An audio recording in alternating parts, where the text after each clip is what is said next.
capítulo 18, versículo 15. Esse que é o texto que vai abrir, nortear a nossa reflexão desta manhã.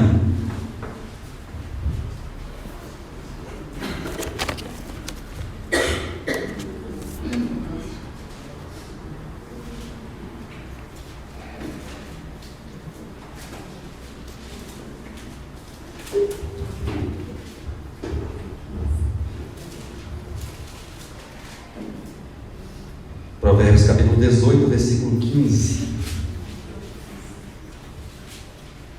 O coração do sábio adquire o conhecimento, e o ouvido dos sábios procura o saber. Amém, irmãos? Amém. Irmãos, queiram ler comigo? Eu vou falar e os irmãos repitam, por favor, tá? O coração do sábio adquire o conhecimento, e o ouvido dos sábios procura o saber. Feche seus olhos e olhe a Deus. Pai Santo, em nome de Jesus, nós oramos neste momento e abrimos nosso coração a Ti, ó Deus, sabedores da nossa carência, da nossa dependência de Ti, acima de qualquer coisa. E nesta manhã, Pai, nós nos encontramos aqui, estamos reunidos em comunhão na base do sangue do Cordeiro, o sangue de Jesus, que é a nossa justiça. E por meio desse sangue precioso temos comunhão contigo e uns com os outros. E é nessa comunhão que nós abrimos nosso coração e damos a Ti um lugar em nós, para que o Senhor possa falar ao nosso coração e realizar em nós a Tua obra, realizar em nós um pouquinho mais do Teu querer, da Tua vontade, por meio desta ministração. Portanto, fala a nós, ó Deus. Ministra ao meu coração e ao coração de cada um aqui presente e daqueles que estão ouvindo, ó Deus, em algum lugar, por meio das redes sociais.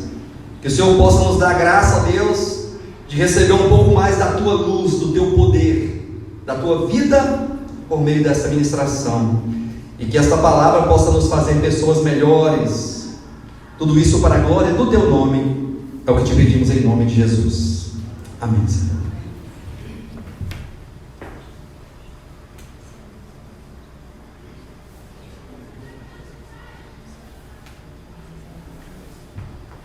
Queridos, nós estamos numa série de mensagens. Os irmãos sabem que nós começamos na semana passada uma série de mensagens cujo tema principal é os atributos de um cristão vencedor. Diga comigo assim: os atributos de um cristão vencedor. Os atributos de um cristão vencedor. Dessa forma, estamos aqui, algumas reflexões todos os domingos, refletindo e considerando a nossa própria vida. E eu encorajo os irmãos, à medida que formos ministrando essas palavras aos domingos, que você possa fazer uma autoavaliação da sua vida, você possa fazer uma autoobservação, que você possa refletir e buscar em você tais características, de modo que atributos de um cristão vencedor nos faz perceber que o vencedor ele tem características próprias, virtudes, atributos próprios daquele que é um vencedor. E na semana passada nós falamos a respeito do vencedor no sentido geral, mas que esse vencedor ele começa por meio do ouvir a palavra de Deus. Vocês não se lembram dos versículos que lemos nas 7 cartas do Apocalipse, capítulo 2 e capítulo 3, as 7 cartas que ao cabo de cada uma delas nos é dito que o Espírito diz às igrejas: quem tem ouvidos para ouvir, ouça o que o Espírito diz às igrejas. Ao vencedor faria isso, lhe darei aquilo outro e será assim feito. Dessa forma nós entendemos que o vencedor ele começa, o vencedor no sentido cristão, da vida cristã, começa com o ouvir. O ouvir a palavra de Deus, ou seja, ouvir aquilo que o Espírito diz. Desse modo sabemos que o Espírito está falando à igreja. É muito importante entender que tudo aquilo que você ouve está sendo levado em conta para o teu crescimento, e tudo aquilo que você está ouvindo, isso vai refletir no futuro, isso vai refletir no resultado final da tua trajetória como um cristão, como aquele que um dia recebeu fé para crer no Cristo crucificado, naquele homem ensanguentado ali na cruz do Calvário, E você conseguiu ver que ali havia não somente um homem ensanguentado, humilhado, mas que ali estava o Senhor da glória, ali estava o Criador do universo, derramando o seu sangue em nosso favor, para nos redimir, para nos comprar e para nos constituir reino dos céus. A partir de então nós entramos em uma carreira. Saiba, você está em uma carreira. Pastor, não havia percebido que eu estou em uma carreira? Pois saiba que você está em uma carreira espiritual. Nós temos diversas carreiras. Então, o Davi falava aqui da carreira militar, né? E outros em outras carreiras, em várias profissões. Enfim, nós estamos numa carreira espiritual, cujo alvo é o reino, cujo alvo é Cristo, cujo alvo é a eternidade de Deus. Amém, queridos? Amém. Nesta carreira, você se considera um vencedor? É uma pergunta bem retórica, né? Que não requer uma resposta imediata, mas a resposta você dá para você mesmo. Cada um sabe de si. Dessa forma, o vencedor é aquele que ele começa a ouvir. Então o vencedor ele começa por ouvir. Mas nós precisamos ser aqueles que ouvem o que o Espírito diz, porque muitas vozes têm ecoado ao longo dos tempos, desde o Éden. Eu chamo a atenção dos irmãos para esse momento.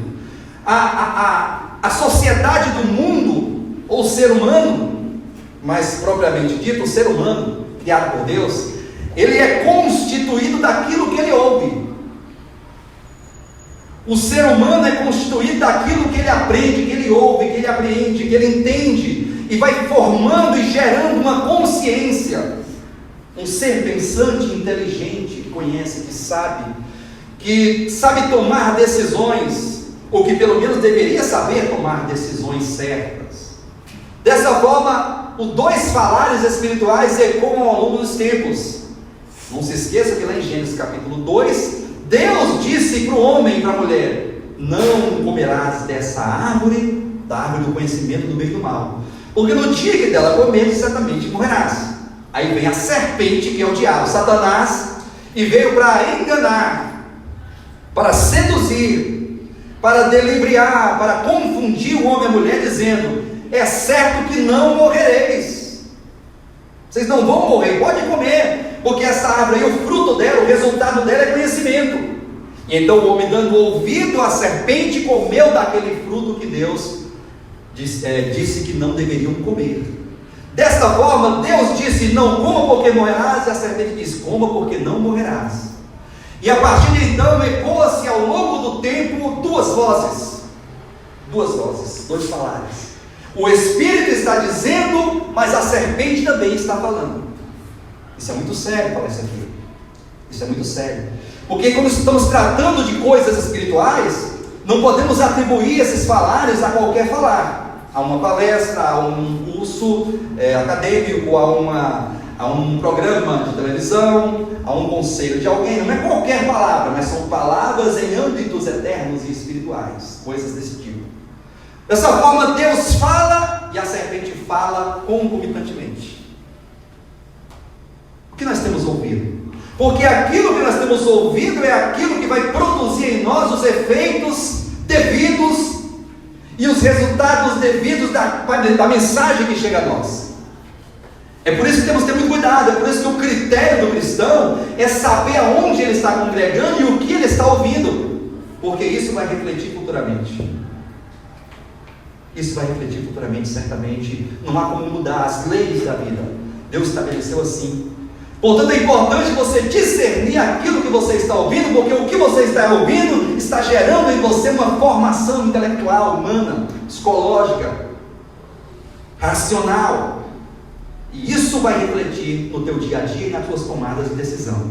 Dessa modo, o vencedor ele começa por ouvir. Hoje eu gostaria de falar algo muito importante que tem a sequência do ouvir, que é o conhecimento. Diga conhecimento. Conhecimento.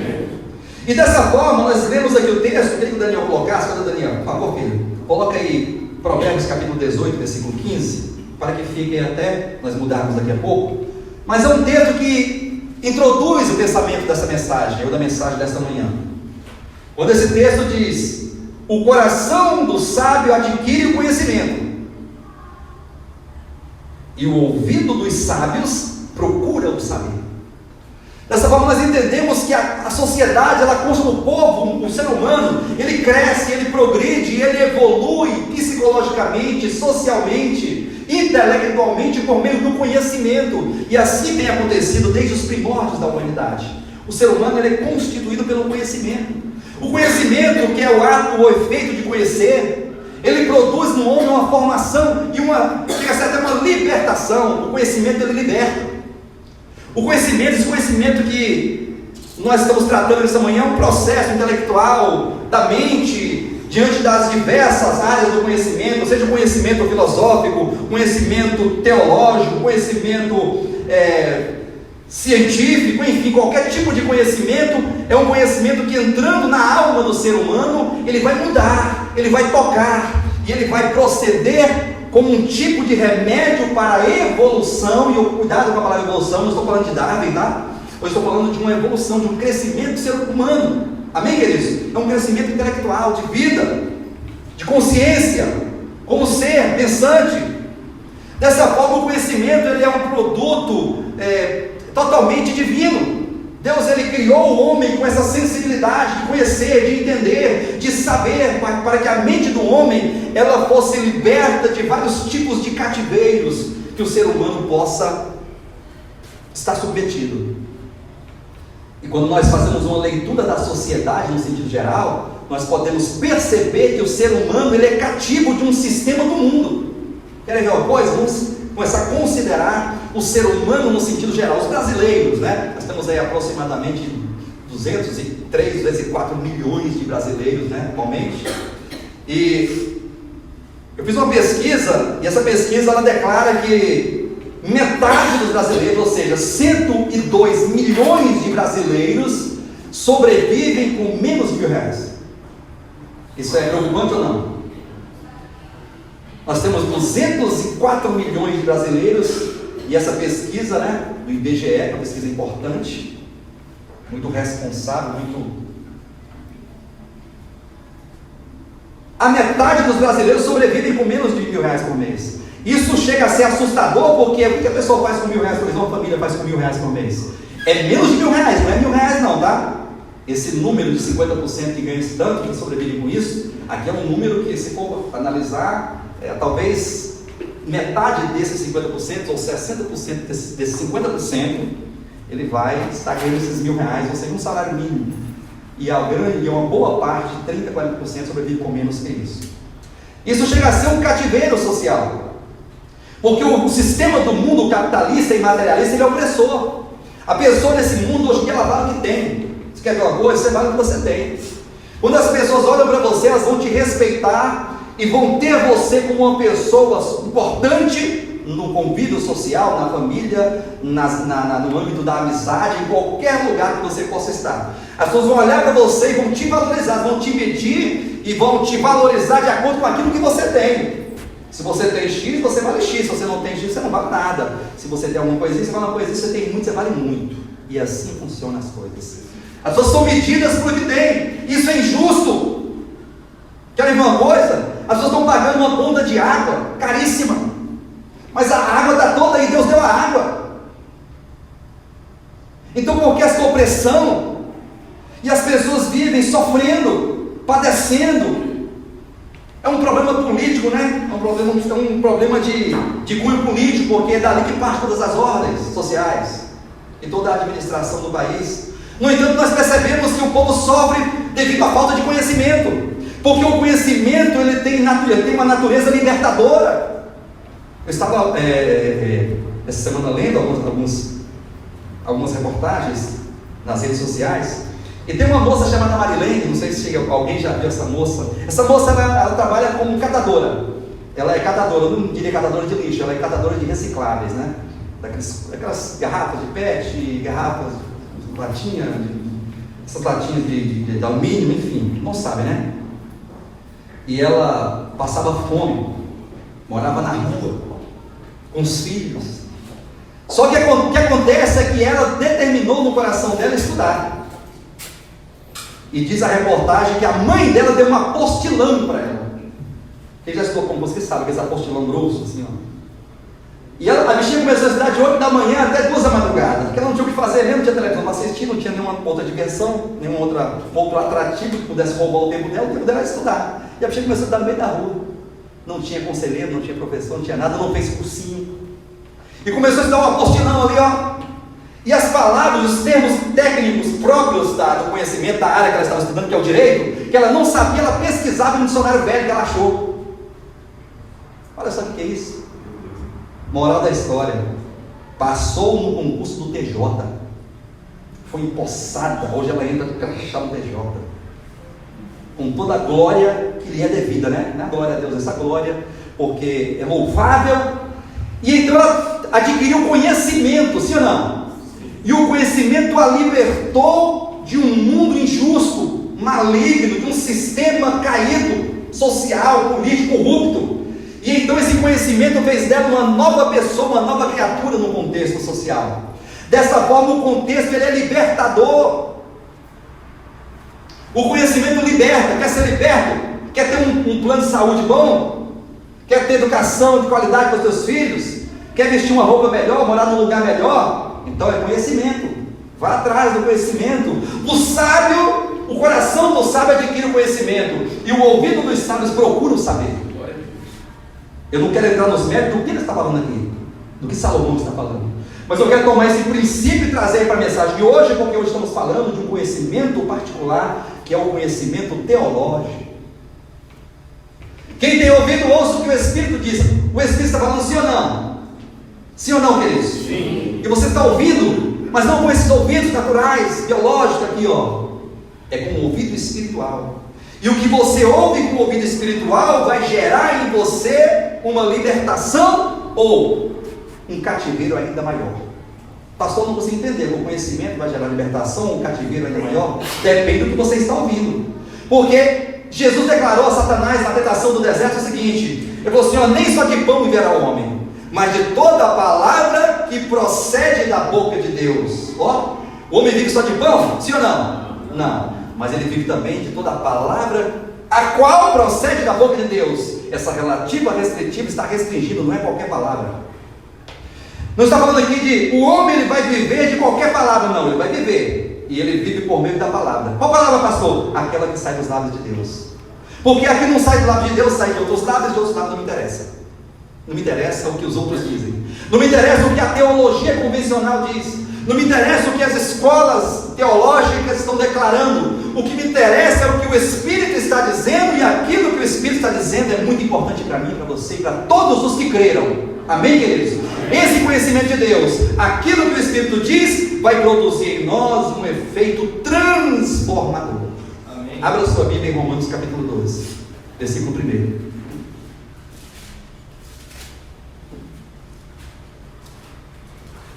Romanos capítulo 12, versículo 1. Diz assim o texto sagrado: rogo-vos, pois, irmãos, pelas misericórdias de Deus, que apresenteis o vosso corpo por sacrifício vivo, santo e agradável a Deus, que é o vosso culto racional. Quem entendeu, diga amém. Amém. Quem entendeu qual a mensagem do texto? Mais ou menos, não é verdade? Vamos ler de novo? Leia com atenção cada assertiva, cada proposição. Rogo-vos, pois, irmãos, Paulo está rogando a todos nós, pelas misericórdias de Deus, devido a tudo aquilo que foi escrito, capítulo 1 até o capítulo 11, capítulo 11, versículo 36, no capítulo 12, versículo 1, está dizendo: diante de tudo o que foi dito, que é pura misericórdia, Deus nos amou, nos escolheu, nos chamou, nos justificou, nos regenerou, e agora está nos santificando para nos projetar para o futuro, que é para o cumprimento do seu propósito. Diante de todas estas misericórdias, eu rogo a vocês que apresenteis o vosso corpo por sacrifício vivo, santo e agradável a Deus. Ponto. Pastor, o que é um sacrifício vivo? Eu tenho que jejuar 24 horas por dia, eu tenho que fazer uma campanha, o que eu tenho que fazer? Orar de joelhos, né? O que eu tenho que fazer? Que sacrifício eu tenho que fazer? Calma. Olha o que o texto está dizendo, olha o que o Espírito está dizendo, não o que eu quero dizer ou o que alguém queira dizer.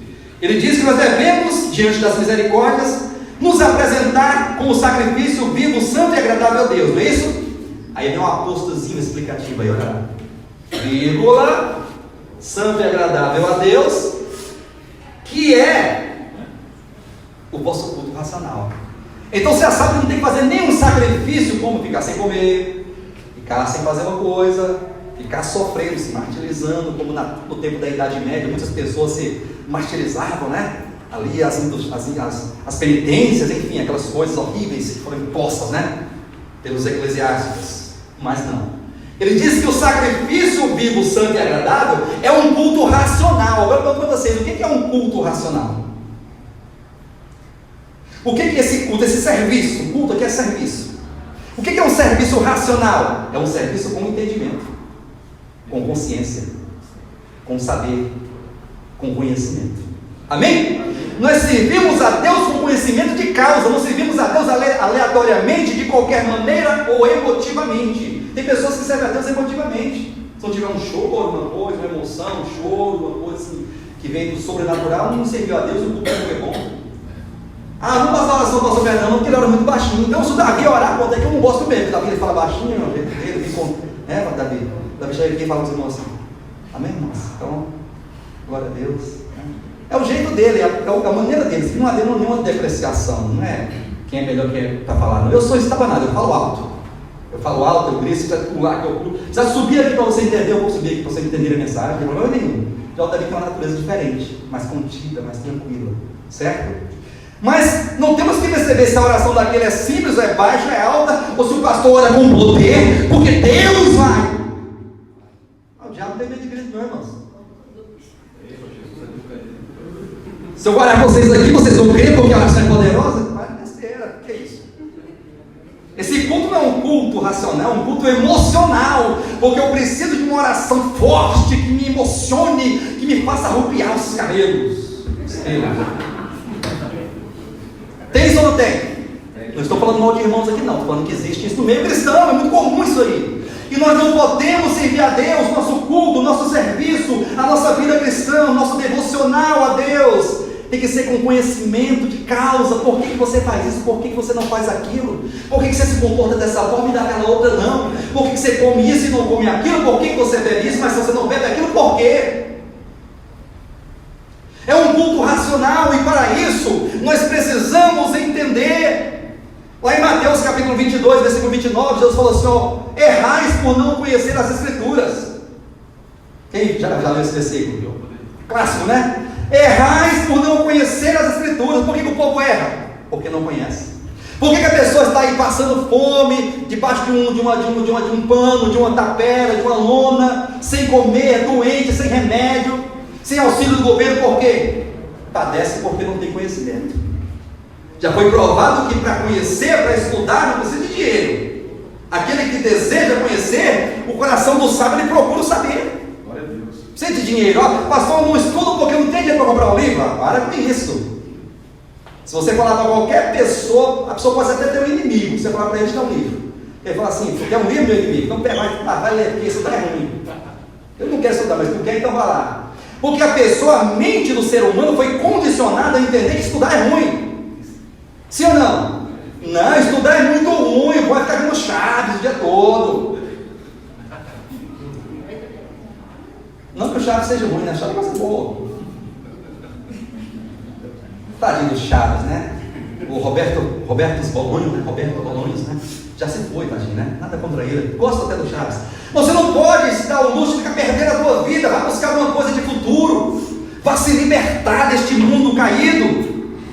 E aqui o povo erra porque falta conhecimento. Errais por não conhecer as Escrituras, nem o poder de Deus. Porque as Escrituras te colocam em um âmbito de poder.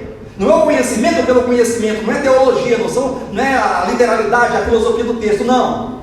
Mas é um conhecimento teológico que te introduz. Tanto é que eu falei que quando você conhece, agora você pode acertar nas suas tomadas de decisões. Você vai acertar mais, porque você conhece. Você não vai ficar como um menino agitado de um lado para o outro. Quer ver uma coisa? Abra sua Bíblia aí, Efésios capítulo 4.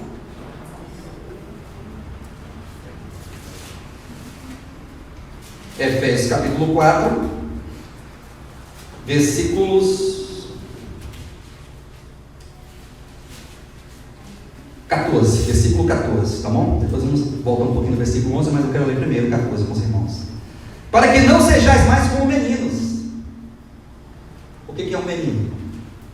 O menino, ele é emotivo, ele não é racional. Sim ou não? Ele já é um menino racional, um menino culto, um menino que se comporta de acordo com a norma e com os padrões da ética, da moral, do bom senso. Menino, 2 anos de idade, 1 ano de idade, se comportando conforme a cultura da época ou do saber. Sim ou não? Não. Criança não tem juízo. Criança não tem juízo. Quem tem criança sabe. Eu tive as minhas crianças, que hoje não são mais crianças, são as crianças um pouco crescidas, né? Mas estão num processo de crescimento, assim como todos nós estamos num processo. O homem é um ser inacabado, né? Ele nunca está pronto, ele sempre tem algo a aprender. Então veja só: para que não sejais mais como meninos agitados de um lado para o outro, sendo levado ao redor por todo o vento de doutrina. E eu comecei essa mensagem para os irmãos, que o Espírito diz, mas o diabo também diz, que Deus fala, mas a serpente também fala, que o profeta de Deus fala, mas o falso profeta também fala. Sim ou não? Sim. Existe a verdade e existe o erro, existe a luz e existe as trevas, existe a vida e existe a morte. Existe a morte. Temos que entender isso aqui. Não você fica no meio do lá para cá, sendo agitado, levado para um lado para o outro, ao derredor, sendo levado igual menino, para lá e para cá, correndo. Mas, pastor, por que as pessoas são meninas e por que o ser humano, o cristão, é menino agitado? Ele é como menino agitado. Por quê? A resposta está no versículo 14, na parte B, olha lá. Levado ao redor por todo o vento de doutrina, pela artimanha dos homens. Ah, tem artimanha. Pela astúcia com que induzem ao erro. Então tem homens espertalhões, cheios de astúcias, que induzem o povo de Deus ao erro. E esse erro está gerando, formando, produzindo meninos espirituais.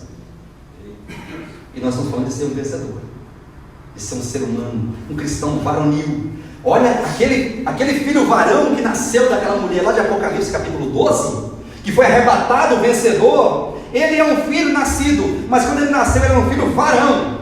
Ele não era um menino agitado.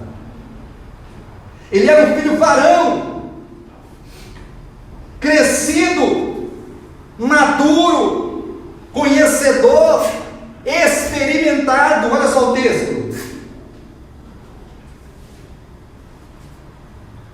Versículo 13: até que todos cheguemos à unidade da fé. Versículo 13, estou voltando, tá? Essa é intencional. Até que todos cheguemos à unidade da fé. Olha o que é o filho varão aqui, ó. O filho varão, ele chega à unidade da fé. Amém? Esse filho varão, esse vencedor, ele chega ao pleno conhecimento do Filho de Deus. Amém? Pleno o quê? Pleno conhecimento do Filho de Deus. Esse filho varão, esse vencedor, ele chega à perfeita varonilidade. Ele chega à medida da estatura da plenitude de Cristo. Mas existe um inimigo de Deus. Existe um inimigo dessa obra aqui, chama-se engano. As vozes que ecoam nos ouvidos daqueles que estão ouvindo alguma coisa que não é a palavra de Deus. Nós não estamos aqui para falar mal de ninguém, não estamos aqui para dizer que as pessoas estão erradas, não estamos aqui para criticar os nossos irmãos, mas estamos aqui para afirmar aquilo que a Bíblia afirma. E independentemente de quem seja, onde quer que seja, saiba, pessoas estão ouvindo balela, pessoas estão ouvindo o engano, o erro, e essas pessoas estão sendo produzidas filhos de Deus, cristãos imaturos, juvenis, cristãos marotos. O que é um cristão maroto? Um cristãozinho bobinho, né? Tontinho. Chega uma idade da vida do ser humano que ele é maroto, né? O Daniel já saiu da idade do maroto. Daniel e Mateus. Vocês também saíram.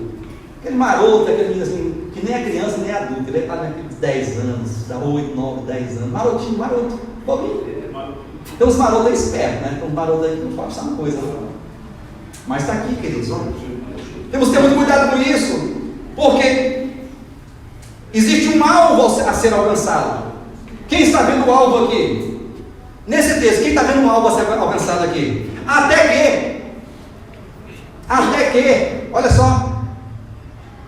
Isso quer dizer que nós temos que chegar lá. Temos que chegar chegar à unidade da fé, do pleno conhecimento do Filho de Deus, à perfeita varonilidade, à medida da estatura da plenitude de Cristo. Isso aqui é o varão perfeito. Mas para isso precisamos da palavra de Deus. Olha só aqui o versículo 16, versículo 15. Mas seguindo a verdade. Por que diz mas seguindo a verdade? Esse mas aqui está contradizendo o que foi dito no versículo 14. Pastor, o que foi dito no versículo 14? Foi dito que nós não podemos ser como meninos agitados de um lado para o outro. E nós não podemos ser guiados pela artimanha dos homens, daqueles que induzem ao erro, sim ou não? Mas, não isso, mas seguindo a verdade em amor. Diga amém. Amém. Mas seguindo a verdade em amor, cresçamos em tudo naquele que é a cabeça, Cristo, de quem todo o corpo bem ajustado e consolidado pelo auxílio de toda junta, segundo a justa cooperação de cada parte, efetua o seu próprio aumento para a edificação de si mesmo em amor. Amém, queridos? Amém. Quando você segue a verdade, você inevitavelmente, fatalmente vai amadurecer, porque a verdade vai produzir em você uma maturidade, uma consciência conforme Deus, e não conforme os homens, não conforme a religião dos homens, não conforme as doutrinas dos homens, que não promovem nada, mudança positiva nenhuma no ser humano. Muito pelo contrário, o conhecimento humano, teológico, caído do ser humano, religioso, ele gera um orgulho tolo no coração das pessoas. Um orgulho tolo, porque é um orgulho daquilo que não vale nada. Você está se orgulhando daquilo que não vale nada, daquilo que não tem valor nenhum. Você está se orgulhando da tua religião, da tua maneira de ser, da tua maneira de se comportar, dos teus critérios, das tuas percepções, dos teus achismos. E nós não podemos nos orgulhar disso. Nós temos que nos orgulhar. Essa palavra orgulhar não é muito boa, não vou usá-la no sentido positivo. Nós precisamos nos orgulhar e nos alegrar, exultando-nos na verdade de Deus, naquilo que o Espírito está dizendo, naquilo que Deus vê como verdade.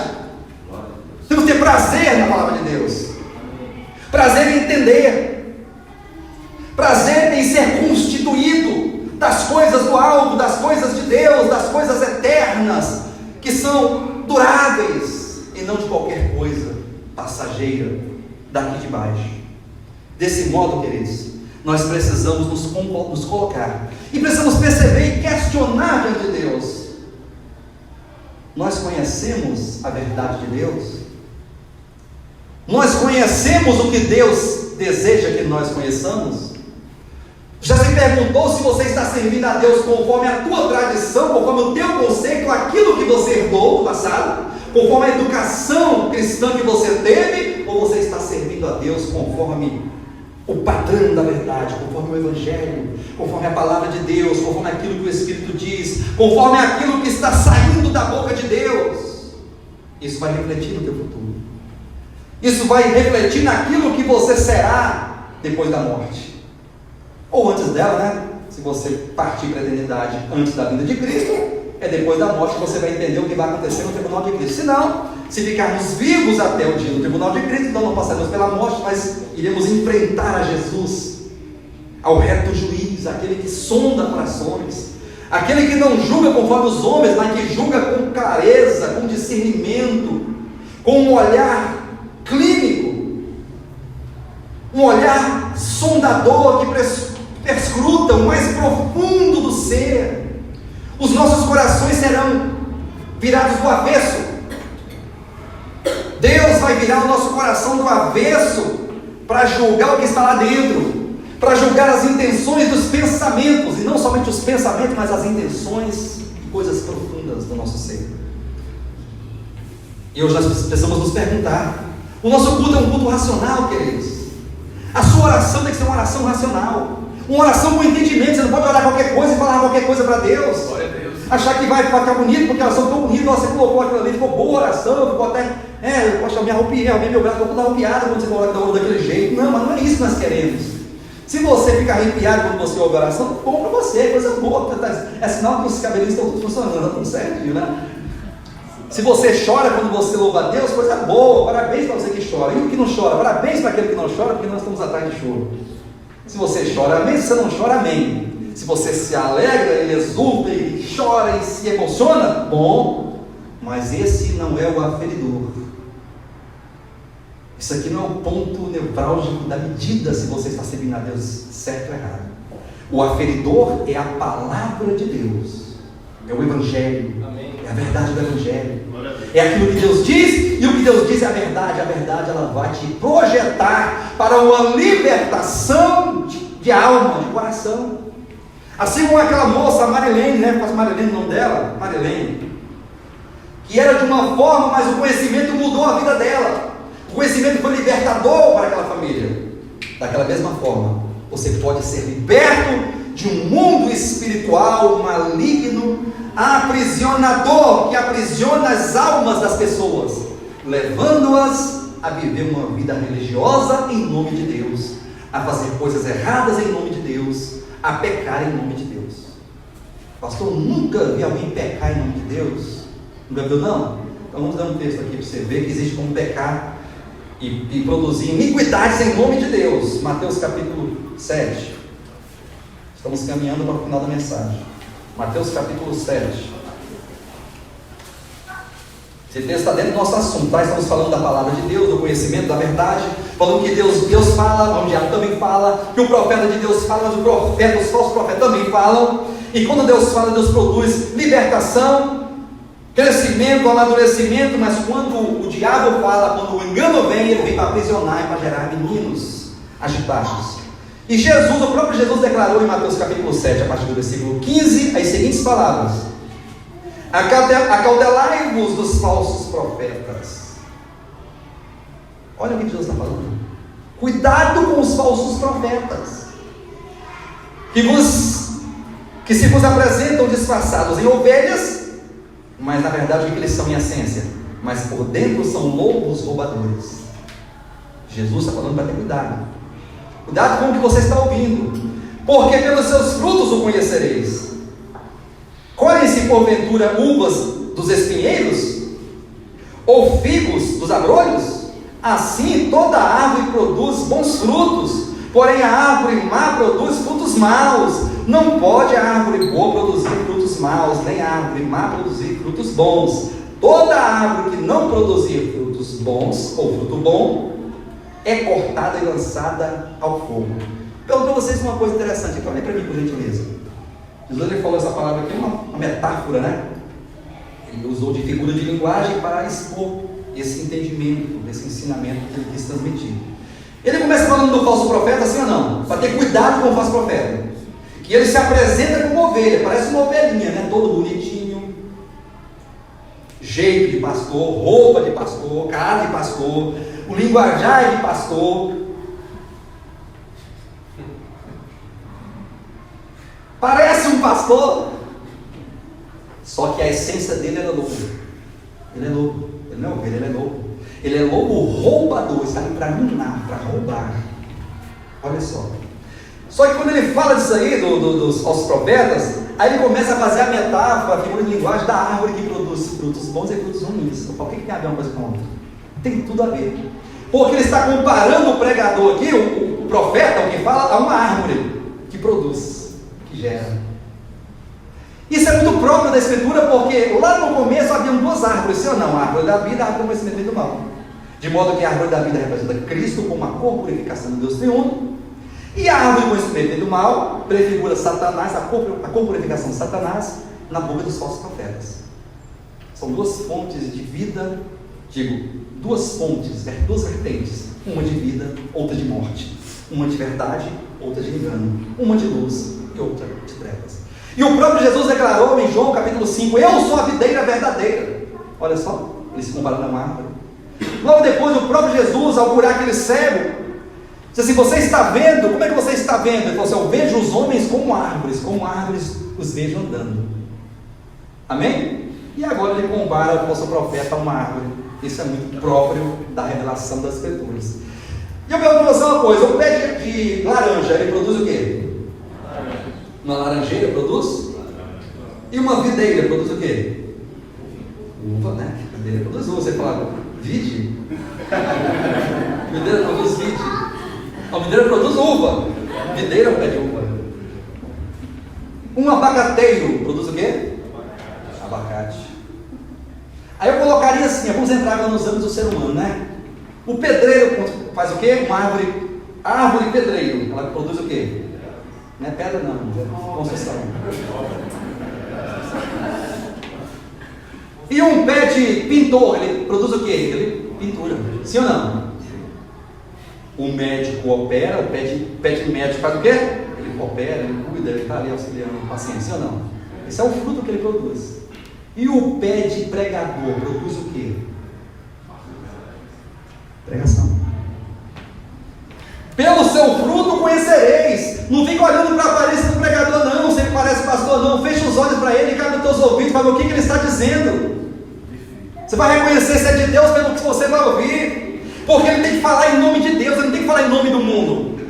Ele não tem que falar o que o mundo acredita, o que o mundo deseja, o que o mundo busca. Ele fala das coisas de Deus, ele fala da parte de Deus, das coisas do alto, das coisas eternas. E ele será reconhecido por aquilo que ele está falando. Versículo 21.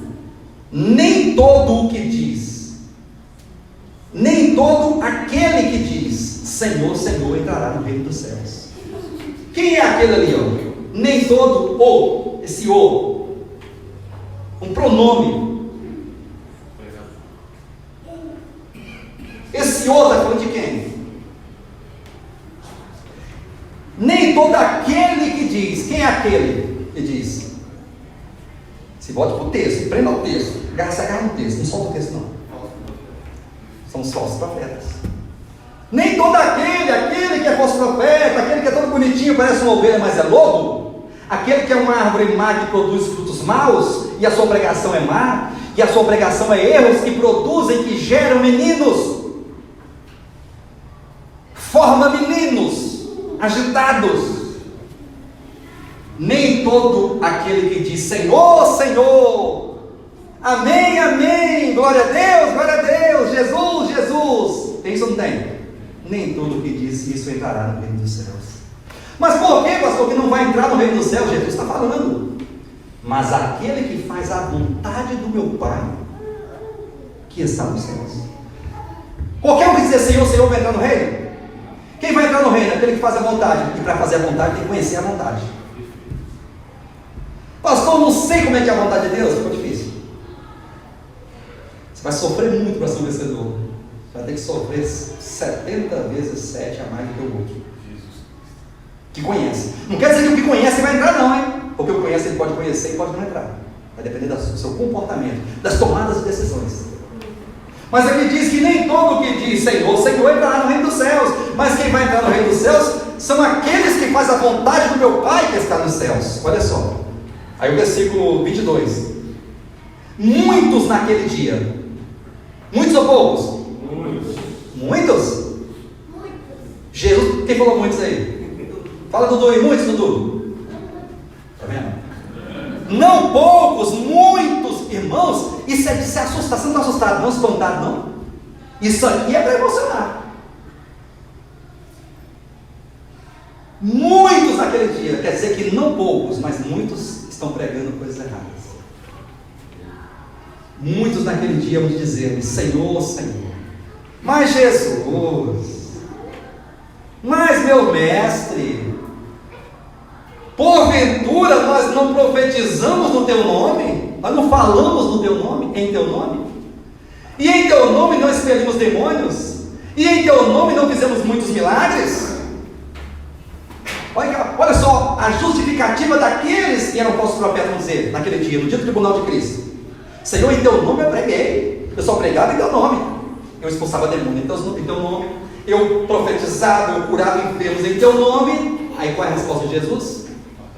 Então lhes direi explicitamente, abertamente. Sim, agora não é parábola mais não, agora não é metaforamente mais não, agora é explicitamente. Nunca vos conheci.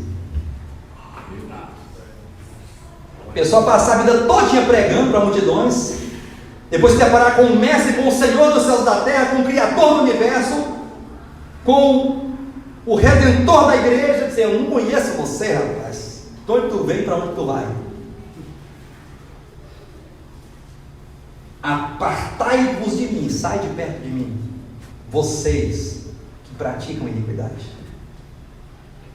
Estou provando para os irmãos que há possibilidade de se pecar, de se praticar iniquidade no nome de Deus. Qual o caminho? O conhecimento. Diga conhecimento. Conhecimento. A segunda característica de um cristão vencedor, ele tem conhecimento de causa, ele sabe por que ele está aqui, por que você vem. Irmãos, tem irmãos que vêm lá do Valparaíso, lá do norte, lá do sul, né? Da saída sul de Brasília. Outros vêm lá da saída norte, lá de Planaltina.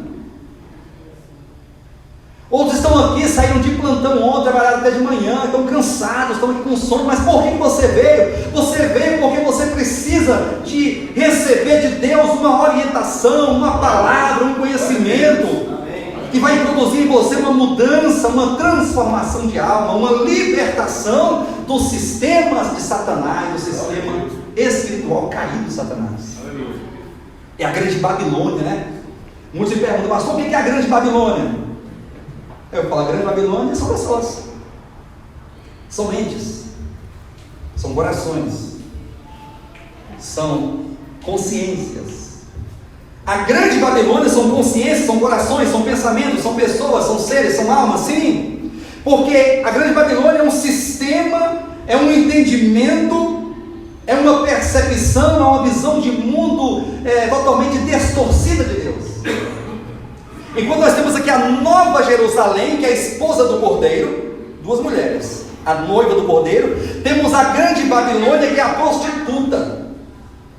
O que a prostituta está diante da esposa legítima? Não é a rival? Sim ou não? A prostituta, ela está ali para disseminar contenda, maldade, destruir, separar o casal. E assim é a grande Babilônia, formada por duas classes de pessoas. Duas classes de pessoas ou dois tipos de pensamentos. Um pensamento material, capitalista, e um pensamento religioso. Então o Apocalipse apresenta a grande Babilônia para vocês de duas formas. A grande Babilônia, ela é capitalista, ela é materialista, ela é daqui de baixo. Ela só olha para baixo, para aqui e para agora. E depois ela tem outra característica, a grande Babilônia, ela é religiosa. Ela é como aquele que prega em nome de Deus, mas não tem nada com Deus. Fala em nome de Jesus, mas não tem comprometimento com a verdade de Jesus, nem com o próprio Jesus. É aquele que vai aos cultos, vai às igrejas, faz as suas campanhas, mas não por Deus e por causa de Deus, mas por causa de si próprio. Por causa das suas vontades, dos seus desejos, dos seus projetos humanos, caídos, materialistas, capitalistas e egoístas. Isso é a grande Babilônia. Mas por outro lado tem a noiva do Cordeiro, que tem a glória de Deus, que tem a vida de Deus, é esposa, é legítima, nela está a verdade de Deus, nela estão os princípios de Deus, e nela existe uma consciência de Deus. Porque se aquela prostituta grande Babilônia é um apanhado de consciências caídas, de mentes de pessoas, de almas caídas, descomprometidas com Deus, a Nova Jerusalém diz respeito ao ajuntamento dos santos aperfeiçoados, de almas que foram transformadas, libertas do pecado, do mundo, da maldade, do engano, das trevas. São pessoas que foram compradas e trabalhadas, transformadas pelo conhecimento de Deus. Amém, queridos? São duas coisas antagônicas que não tem nada a ver uma coisa com a outra. Então a palavra tem isso. Abra sua Bíblia no último texto, João capítulo 8, com isso eu vou encerrando. Aqui em João capítulo 8, para os irmãos entenderem o efeito de se conhecer a verdade de Deus. Pastor, qual é o efeito disso? A formação, a libertação da mente de um cativeiro do pecado, da religião, do mundo e da perversidade. Aqui em João capítulo 8, versículo 30 diz assim: ditas essas coisas, muitos creram nele. Creram nele quem? Em Jesus. Quem disse essas coisas? Jesus. Jesus pregou para as multidões, ele pregou, ele disse essas coisas. Aí tem um contexto todo do que ele disse. Aí depois em casa vocês vão ler o que ele disse lá no capítulo 8 de João. Dita estas coisas, fazendo esses sermões da pregação, quantos creram nele? Opa, coisa boa. É boa ou ruim? Jesus pregar e muitos crerem é bom ou ruim? Mas não podemos ser esses muitos que creram. Somente aqui não. Aqui está a diferença entre a igreja e o vencedor. Entre a igreja que o Espírito Santo está falando a todos, mas aquele que se levanta, que se demonstra, que se manifesta vencedor. Porque aqui está todos, ó, muitos creram que é a igreja. Ó. Quem está entendendo o que eu estou dizendo? Diga amém. Amém. Muitos creram nele. A igreja são muitos que creram nele. Está tudo certinho, tudo bonitinho. Olha o versículo seguinte. Versículo 31. Versículo 31. Quando não está convertido, né? Disse, pois, Jesus aos judeus que haviam crido nele. Quantos creram nele? Aí Jesus volta para os muitos que creram. Fala, tem outra palavra para vocês. Já que vocês creram, vem cá. Vem comigo aqui. Se vós, ou se vocês, permanecerdes na minha palavra, sois verdadeiramente meus discípulos. Não serão os discípulos, não. Quem permanece, ele é discípulo. Diga amém. Amém. É por isso que nós estamos aqui permanecendo na palavra. Porque nós precisamos e queremos ser discípulos. Todos aqueles que permanecerem na minha palavra são verdadeiramente meus discípulos, disse Jesus.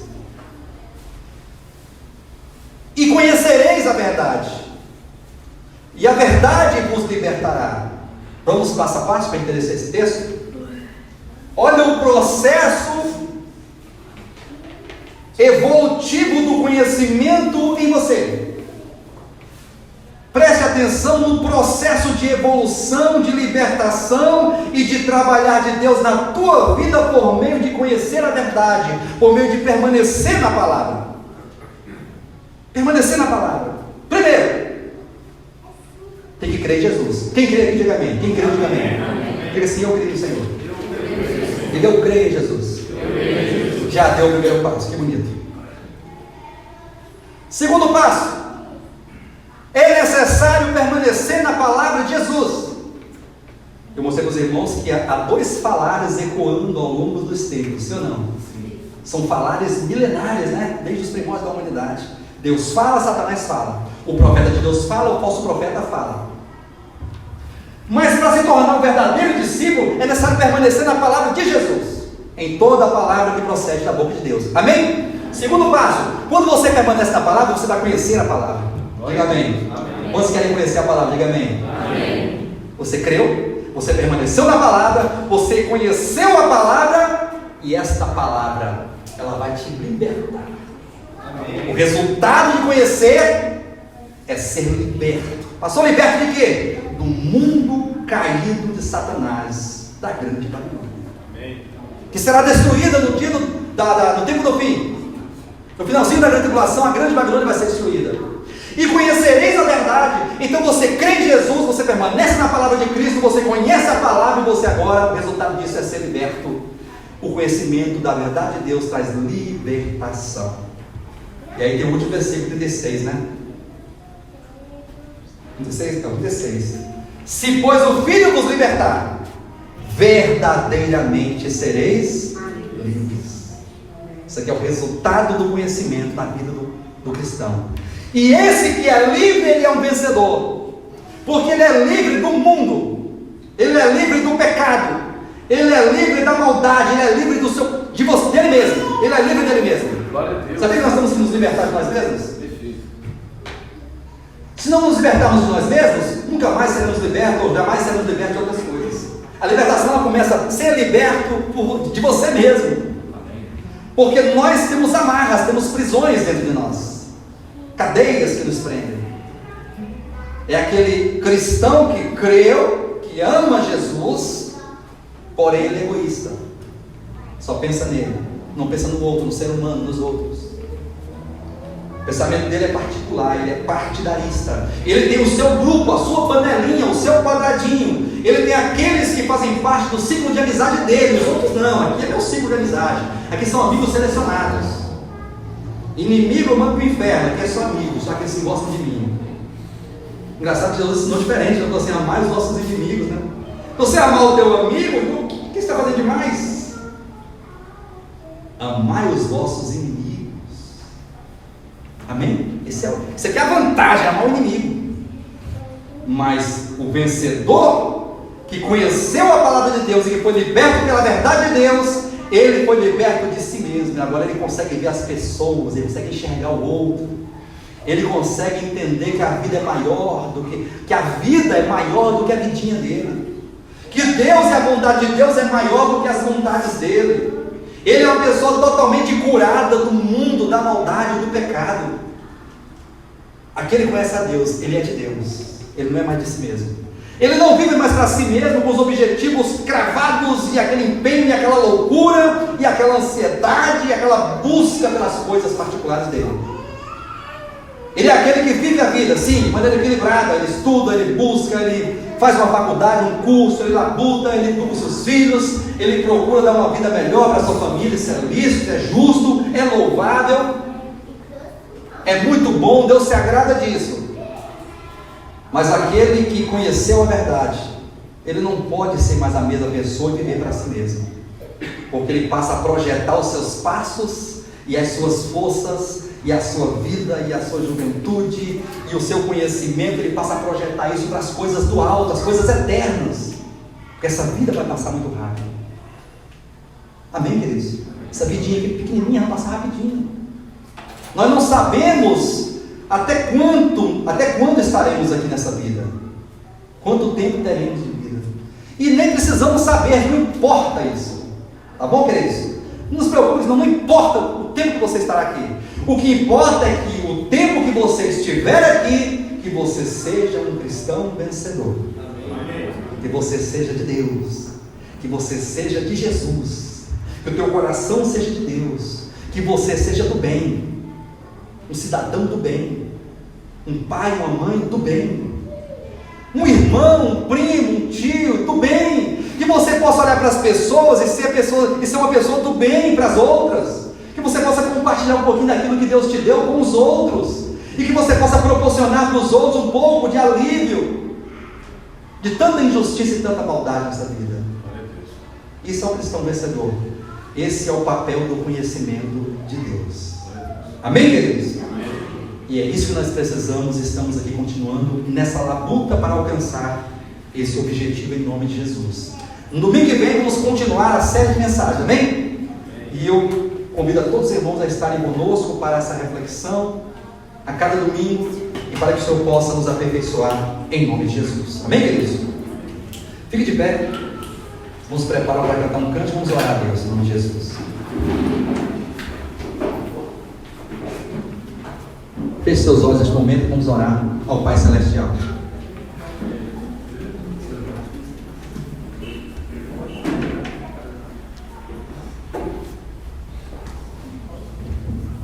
Feche seus olhos e ore comigo. Pai Santo, em nome de Jesus, nós oramos neste momento. A Tua palavra foi falada. A Tua palavra é a verdade. A Tua palavra liberta. A Tua palavra liberta os nossos corações, a nossa mente, de um mundo caído, de uma consciência caída, de uma visão de mundo religiosa caída. E a Tua palavra nos projeta para uma vida de maturidade. E essa maturidade, Deus, ela é continuada, ela é a cada dia, ela é a cada amanhecer, a cada levantar e a cada deitar. As circunstâncias vão fazendo com que nós sejamos a cada dia ganhos pela Tua verdade.